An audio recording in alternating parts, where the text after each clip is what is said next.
Mes chers compatriotes, lors de ma récente prestation de serment, je me suis engagé à continuer d'œuvrer avec vous à l'avènement d'un Cameroun uni, stable et prospère.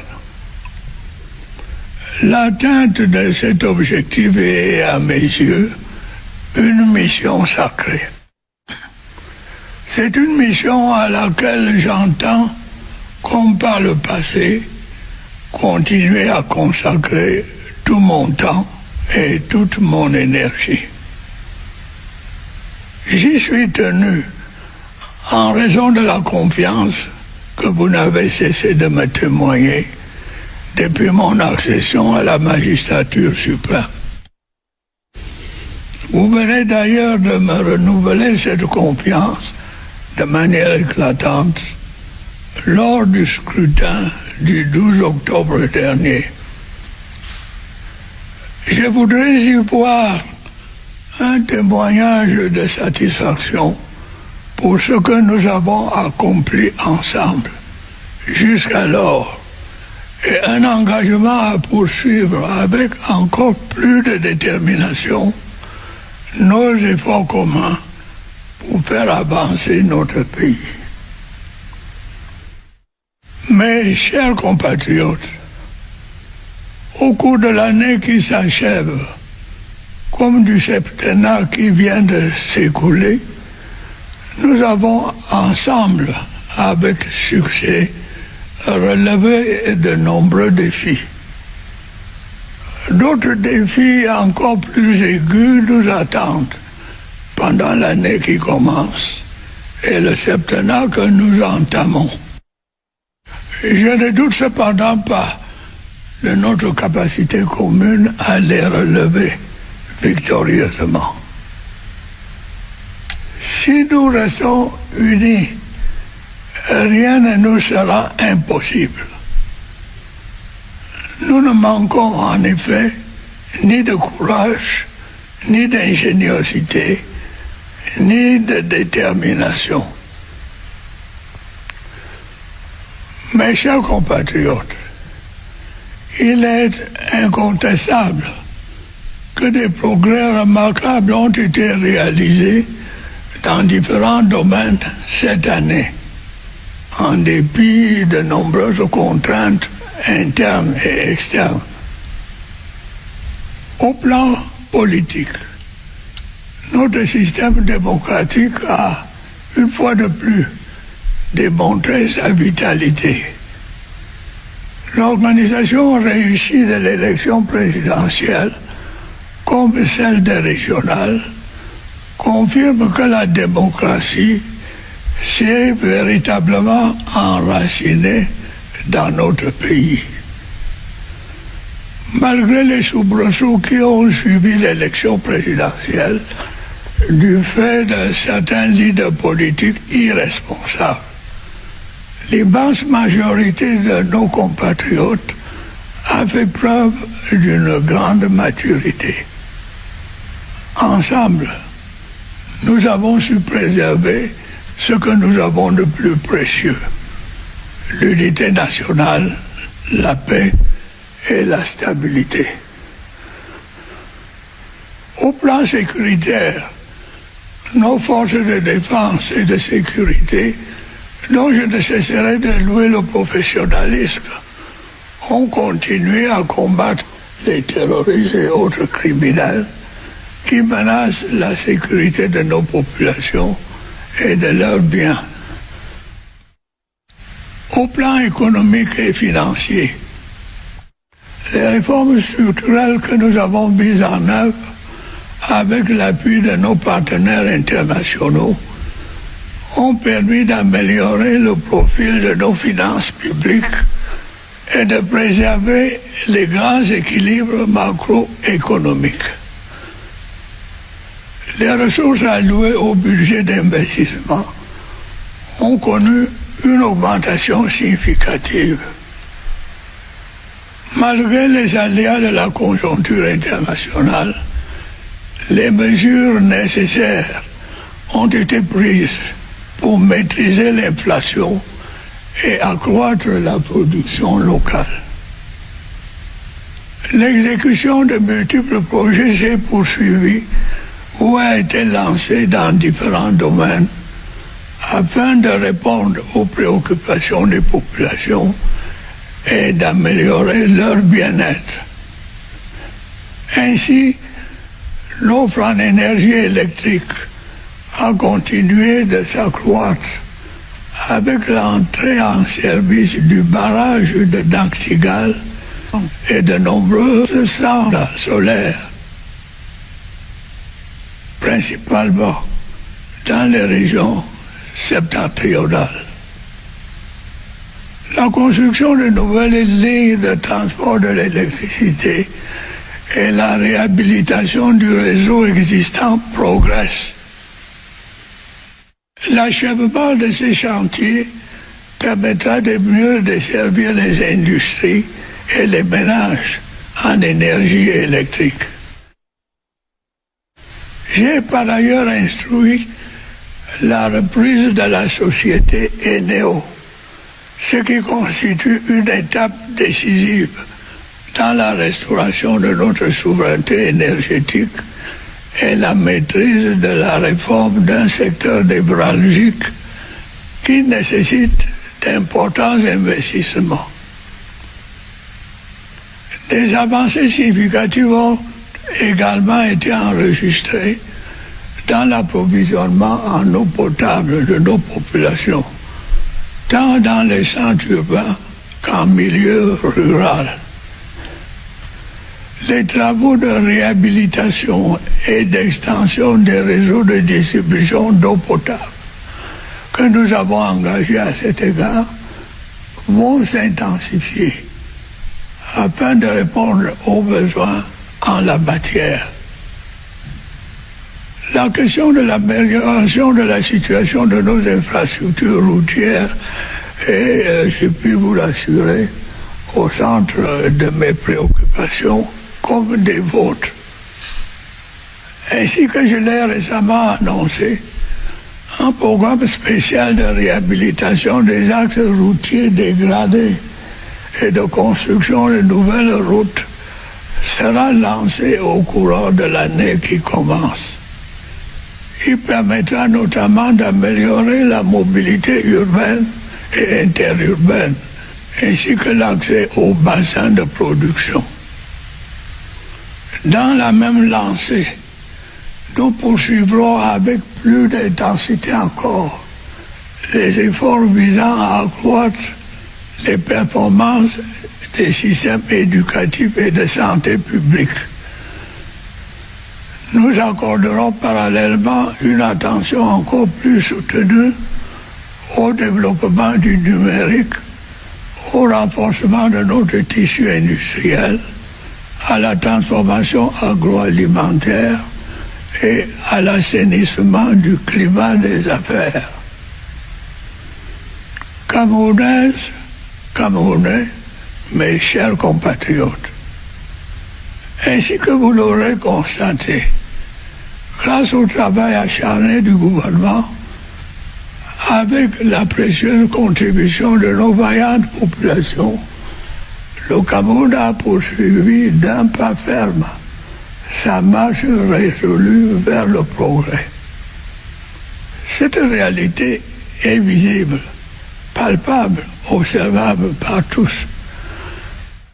Bien évidemment, en période électorale, comme celle que nous venons de vivre et que nous vivrons encore dans les mois à venir, il est habituel que les candidats qui aspirent à bénéficier de la confiance des populations se livrent à des déclarations qui n'ont rien à voir avec la réalité. Certains ont ainsi soutenu que rien, absolument rien, n'a été fait par le gouvernement en place.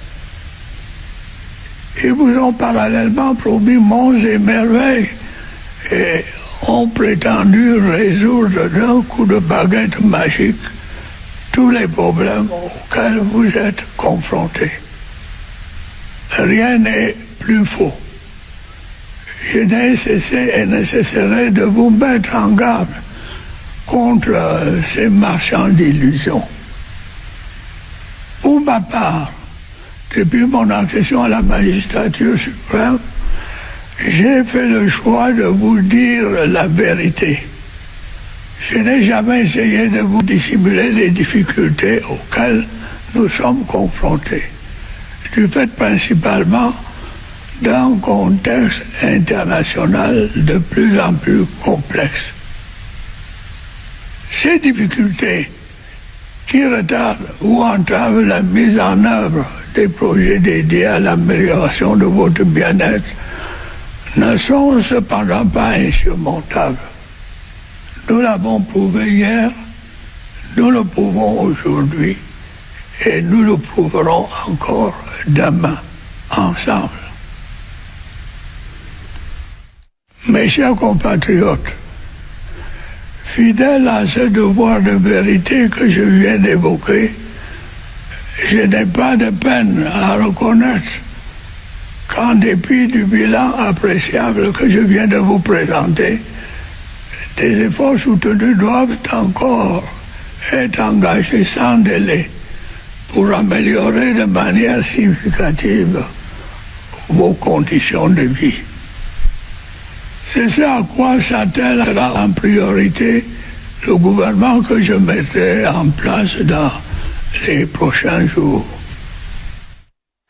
Camerounaises, Camerounais, mes chers compatriotes, lors de la campagne électorale et dans mon discours de prestation de serment, j'ai eu l'occasion de vous présenter le programme que j'entends mettre en œuvre pour répondre à vos préoccupations, à vos aspirations et à vos demandes. Je voudrais vous redire que l'amélioration de la situation des femmes et des jeunes sera au centre de mes priorités, telles que je m'y suis engagé. Le gouvernement, sous mon autorité, veillera à la mise en œuvre effective du plan spécial de promotion de l'emploi des jeunes, dont les lignes directrices ont été présentées lors de ma prestation de serment. D'ores et déjà, une provision de 50 milliards de francs CFA a été constituée dans le budget de l'État pour l'exercice 2026. Elle est dédiée au financement des premières tranches de projets initiés par les jeunes. Je veillerai également à l'application des mesures visant à améliorer la promotion des femmes et à garantir une plus grande participation des jeunes dans la gestion des affaires publiques. Je voudrais toutefois rappeler qu'il n'est pas question de stigmatiser les autres tranches d'âge ou catégories de notre société. Au-delà du critère de l'âge et du genre, ce qui continuera à être privilégié dans l'accès ou le maintien au poste de responsabilité, de même que dans les promotions, ce sont les qualifications, les compétences, la probité et l'engagement au service de l'intérêt général. Nous verrons cependant à concilier mieux que par le passé jeunesse et expérience et surtout à combattre vigoureusement les injustices procédant de l'appartenance à tel ou tel groupe ethnique ou culturel, genre, religion ou tranche d'âge. C'est ainsi que nous pourrons mieux promouvoir l'égalité des chances et permettre à des compétences trop souvent oubliées à l'intérieur comme dans la diaspora de participer à la grande œuvre de construction nationale. Mes chers compatriotes, conformément à l'appel que j'ai lancé lors de ma prestation de serment, je voudrais insister sur la nécessité d'intensifier nos efforts collectifs pour promouvoir le vivre ensemble et consolider l'unité nationale face au repli identitaire et au discours de haine qui inonde l'espace médiatique et menace les fondements même de notre cher et beau pays, le Cameroun. Nous sommes un peuple réputé pour sa diversité. Nous sommes une mosaïque d'ethnies, de langues, de cultures et de religions que beaucoup envient. Cette particularité est un atout indéniable et un motif de fierté. Nous nous devons de la capitaliser. C'est en effet notre plus grande richesse. Nous devons d'en faire le creuset de notre indispensable unité. Une unité qui sera d'autant plus forte parce que forgée par cette volonté de vivre ensemble qui nous caractérise également. Camerounaises, Camerounais, mes chers compatriotes, je vous exhorte à tout mettre en œuvre pour préserver la paix et la stabilité de notre pays. Elles ont été mises à rude épreuve ces dernières années, notamment dans les régions de l'extrême nord, du nord-ouest et du sud-ouest. Elles ont également été à l'occasion des troubles qui ont émaillé la période post-électorale. Elles le sont au quotidien, à la faveur des atteintes à l'autorité de l'État qui se multiplient, du non-respect de la règle de droit qui se répand, du recours à la violence dans les paroles et les comportements qui a tendance à se généraliser, tout ceci adossé sur un sentiment rampant d'impunité. Ce n'est pas acceptable. L'œuvre de construction nationale dans laquelle nous sommes résolument engagés ne saurait s'accommoder du désordre, de l'indiscipline et de l'impunité. Une reprise en main vigoureuse des secteurs concernés est indispensable. Nous allons nous y atteler sans délai. Nous allons poursuivre avec une détermination accrue nos efforts pour le retour progressif à la normale que nous observons dans les régions sus-évoquées. Je fonde de réels espoirs dans les vertus du dialogue communautaire que j'ai récemment encouragé. J'invite les autorités administratives, les chefs traditionnels et les forces vives des régions concernées à s'y engager résolument. Camerounaises, Camerounais, mes chers compatriotes, je voudrais vous réitérer mon appel au rassemblement dans l'intérêt supérieur de notre cher et beau pays. Je sais pouvoir compter à cet égard sur votre soutien indéfectible. Je vous réitère ma détermination à rester digne de la confiance que vous avez placée en moi. Je voudrais vous redire ce soir ma confiance en l'avenir de notre pays. Je puis vous assurer que le meilleur reste à venir. À toutes et à tous, je souhaite une bonne et heureuse année 2026. Vive la République, vive